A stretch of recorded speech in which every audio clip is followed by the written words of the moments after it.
అలాగే ఆడవాళ్ళు పాలు కాగబెడుతున్నప్పుడు పాలు పొరపాటున పొంగిపోతే అయ్యో పాలు పొంగిపోయినాయి అనకూడదు. హమ్మయ్యా పాలు పొంగినాయి అనాలి. అయ్యో అంటే దోషం కలుగుతుంది. హమ్మయ్యా పాలు పొంగినాయి అని చెప్పి 2 బియ్యపు గింజలు పాల చొక్కల్లో వేయాలి. అలా చేస్తే లక్ష్మీదేవి ఆనందించి యజమానికి అదృష్టం కలిసి వచ్చేలాగా చేస్తుంది. అలాగే పాలు కాగబెట్టిన తర్వాత ఎక్కువసేపు మూత పెట్టకుండా ఉండకూడదు. వెంటనే మూతలు పెట్టుకోవాలి. అసలు ఆడవాళ్ళు అదృష్టం బాగా కలిసి రావాలంటే వంటగదిలో అన్ని పాత్రల మీద మూతలు పెట్టుకోవాలి. వంటలు వండిన తర్వాత మూతలు ఖచ్చితంగా ఉండాలి. అలాగే వంటగదిలో బొద్దింకలు అనేవి తిరగకూడదు.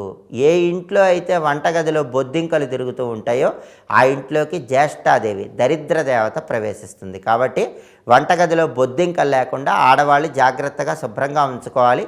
పాత్రల మీద మూత పెట్టాలి. అలాగే ప్రతి శుక్రవారము కూడా రాత్రిపూట ఆడవాళ్ళు గిన్నెలో ఒక ముద్ద అన్నాన్ని